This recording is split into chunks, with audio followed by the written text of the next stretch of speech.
Hey guys, it's your girl Raisa Booth back with another episode of Halal and Hungry. Today we're making empanadas.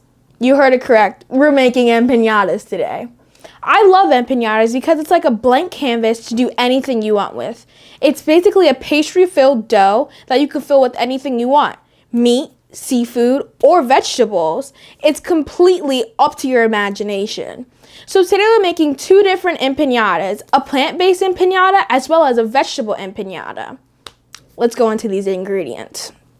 So first up, we have the plant-based meat we'll be using. Today I have Gardein as well as Morningstar. I like using plant-based meat because it's simple, easy, and quick to make. I love how it tastes as well. Depending on what seasoning you use, you can make whole different new flavors. You can make curry with it, or you can make a really good spicy dish. So, to check out more of Gardein's things, visit Gardein.com for their beef jerky, as well as their chicken, or they even have plant-based seafood. Yeah, you heard it right.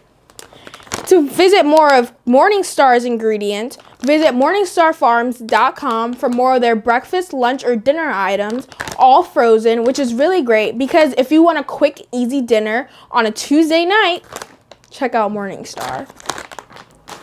For our vegetable empanadas, we'll be using today Dole's classic coleslaw mix. You could use any type of cabbage you want, but today I'm using this coleslaw mix because it's easy and it came straight from my supermarket, already pre-made, so I don't have to chop any carrots or the cabbage, so it's just something to pull out the fridge and use. You can also use any type of lettuce you want. You can use spinach or you can use kale. You're going to cook it the same way we're going to cook the coleslaw, just season it the way you want and make it your own. We also have peppers, minced peppers, as well as minced onions, just to give a little bit more flavor to the dish. For our seasoning, we have this seasoning that my sister bought from Mexico for me. Thanks, Jalen.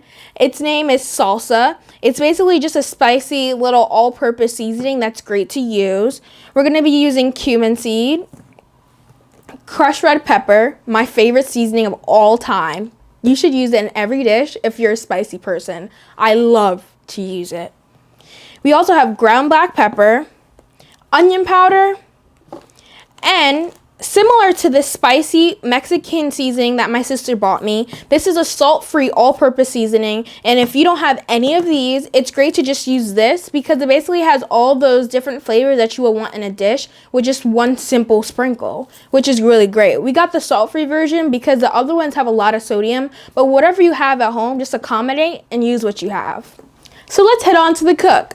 First, we're going to put the fire on because you can't cook without fire. Today, I'm using an induction cooktop, so I'm just going to put the power on, move it over to temp, and change the temp up to 400 or 450 depending on your device. If you're using a gas stove, just turn that dial up to medium or high, depending on what you want. You know your stove. I don't know your stove, so do it what your stove wants. We're going to put this whole thing of cabbage in. Here it is. Right here. Yes, sir. So we're going to put that whole thing in. And remember, I said you can use any type of salad you want. And you could use spinach, kale, regular just cabbage. I have a little bit of carrots today because I like a little diversity. But anything you really want, it's all about your preference. Anything you want. We're going to mix this around a little bit.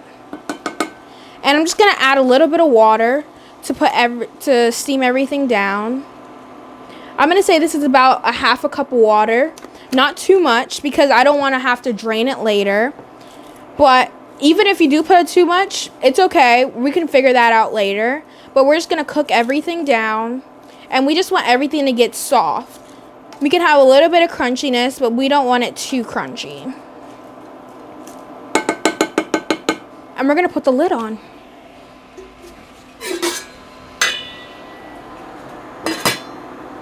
While we wait for the cabbage to soften up, let's talk about these empanadas. With the vegetable empanada, it's just going to be the vegetables because I love the crunch when it's all done in the end. But for the plant-based empanada, it's just going to be the beef, onions, and peppers to spice up the beef a little bit. Because for me, the beef is a little bit bland by itself. And when you add your own seasoning and add your own toppings, it can taste delicious like any other meat. Let's look inside this.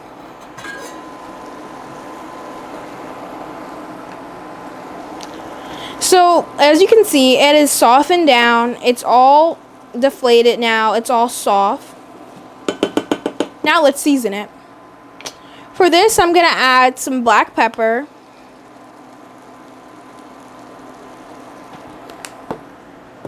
Some of this Mexican seasoning that my sister got me. Once again, thanks, Jalen.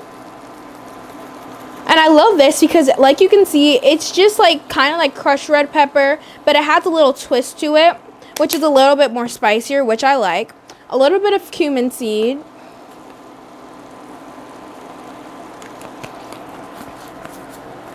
And I'm going to add onion powder to this one since I'm not adding any onions at all. That's a little trick I learned. If you're not adding onion, just add a little onion powder to give a little bit of taste. And I'm going to add some of this salt-free seasoning because I just want to try something new.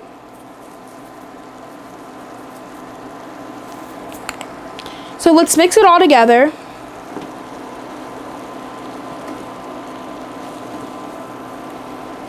And I just really love how the transformation, like we put it in the beginning and it was all tall and stiff.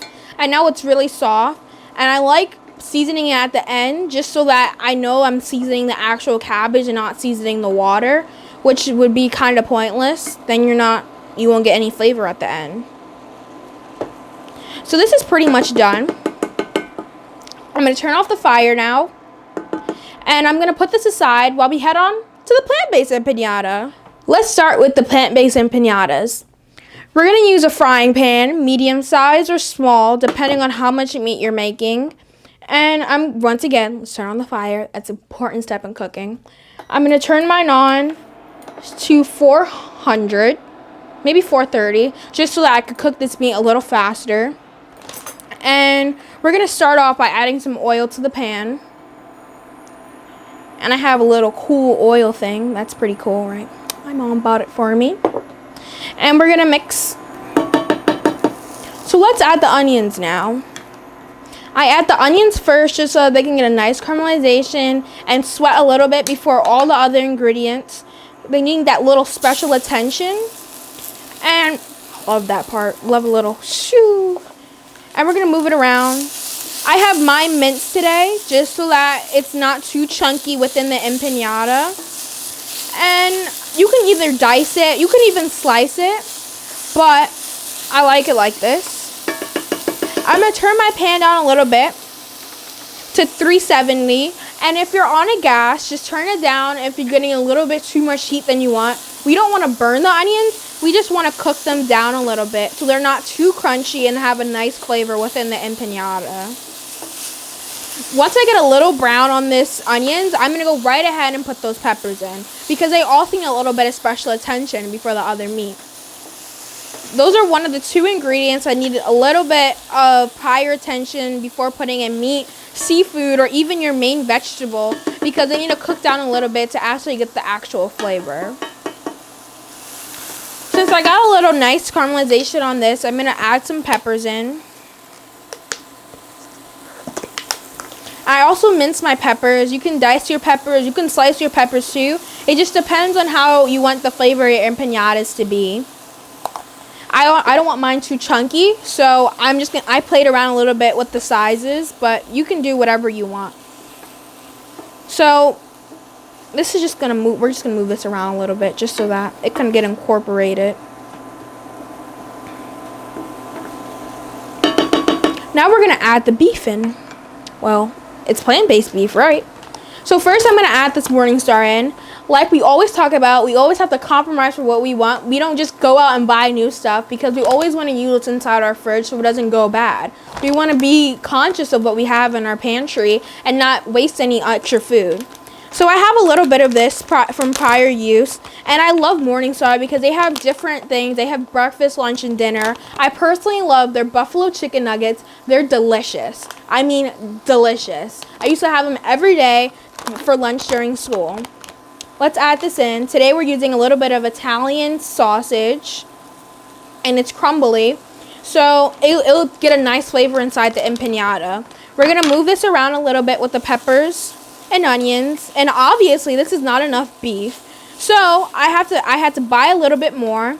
And based off the prices, I thought Gardein was great, and after looking them up, they had a lot of different options to choose from that I might be getting in the future. They have like beef jerky, and they have other things like chicken and fish, and which is really cool because my mom and my sister are pescatarian, so when I cook for them, I have to be very conscious of what I'm using. Nothing with meat, nothing with a little, like, it has to be very health conscious.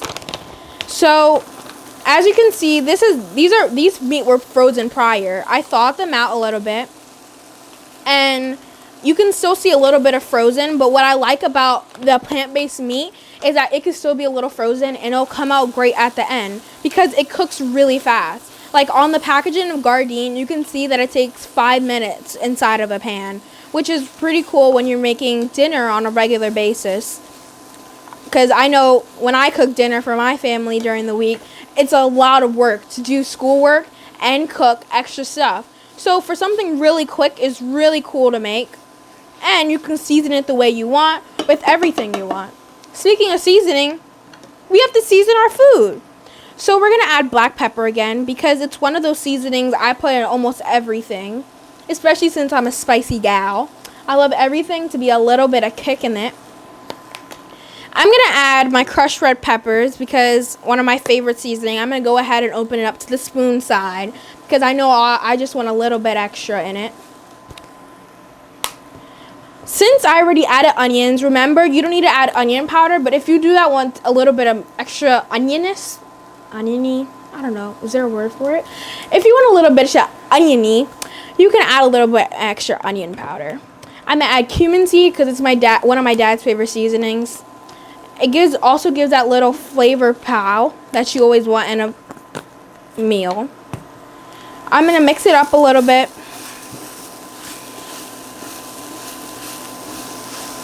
I'm going to turn down my pan a little bit to 300 just because you can already see that it's cooking already, which I love about it. It already got a little dark flavor on it, and it's actually really good to have.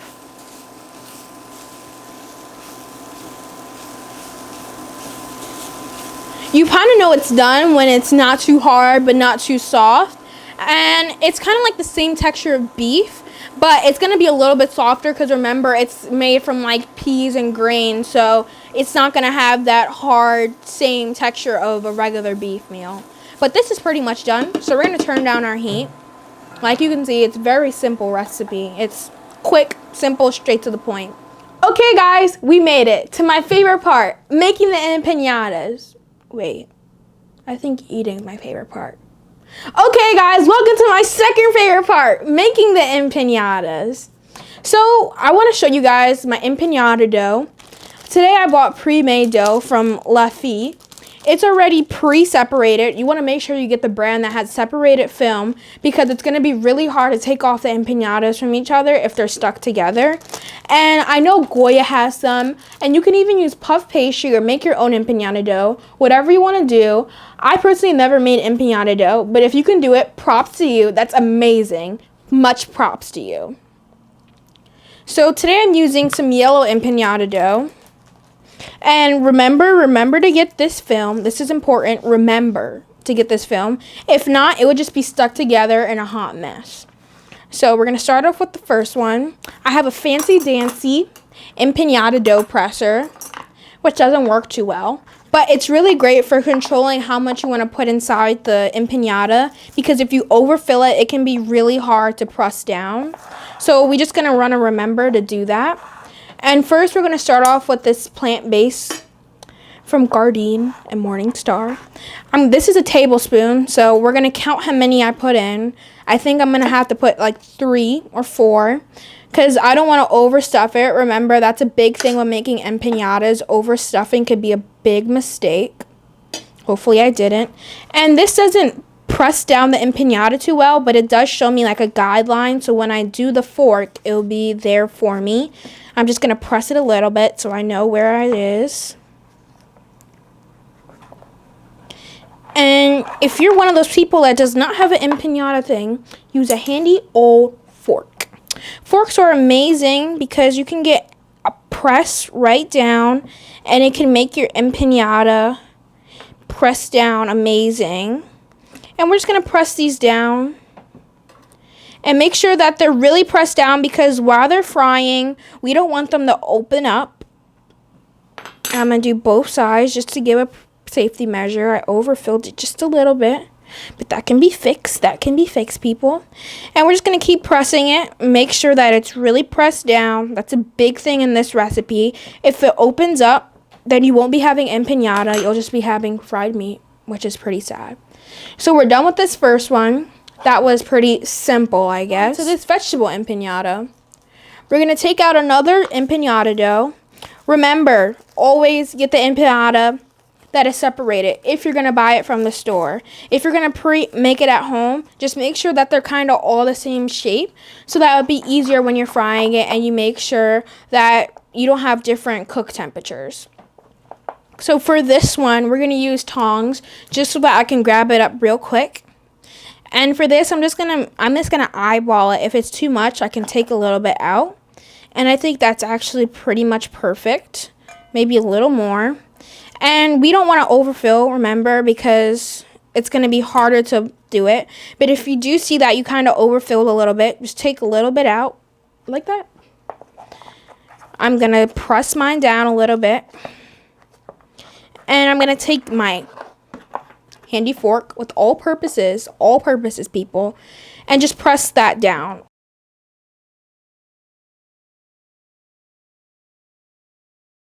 Have to be too clean.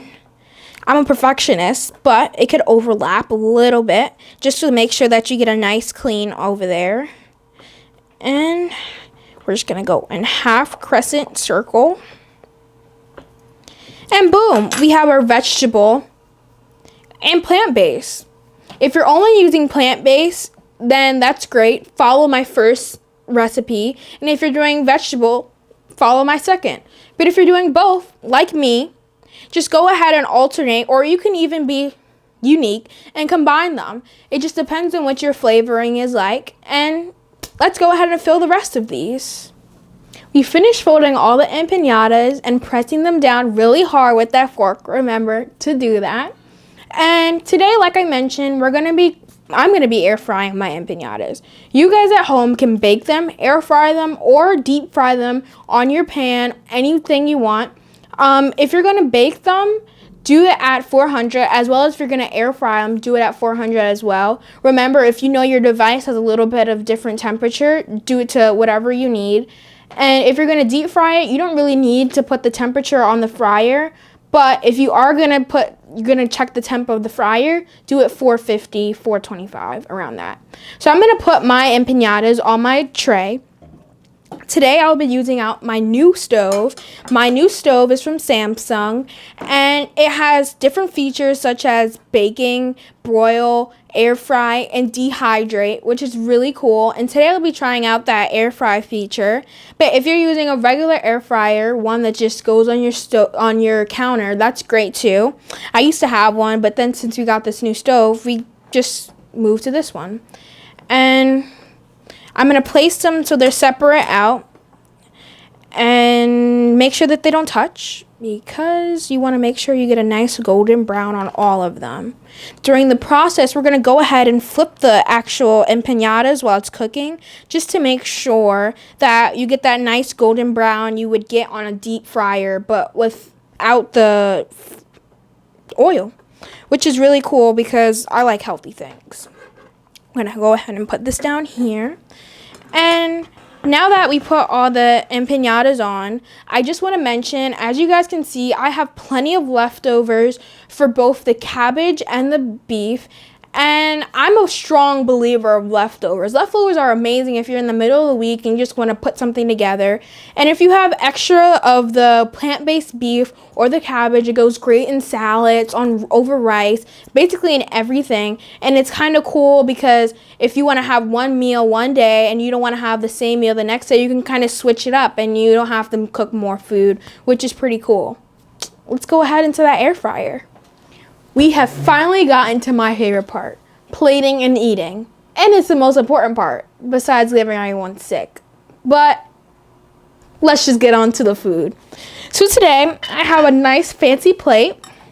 You know me, always great at picking out my plate arrangement. And over here, you can see that we have the empanadas. And as a reminder, I air fried my empanadas at 400 degrees Fahrenheit for 10 minutes. I didn't have to flip at all because you can see it got a nice cook. You can actually hear it, and you hear that little nice knocking sound, which is really good. That means it's cooked and the dough's great.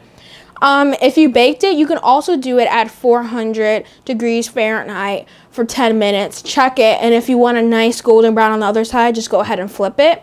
And if you're going to fry it, you just flip it halfway when you see that the bottom has bubbled and turn the nice color brown that you want. So let's start plating. So I made 10 empanadas today because that's how many wrappers I came with. I'm just going to go ahead and plate 2. It's going to kind of be a surprise to see what's inside. Shh, don't tell anyone. I don't even know what's inside. So it's just whatever you want. And we're going to put it nice like this. And if you're making a full meal, you can add rice at the bottom. You can do salad. Do whatever you want. It's just great with everything. Amazing. We're going to go ahead and cut this one, just so we can see what's inside.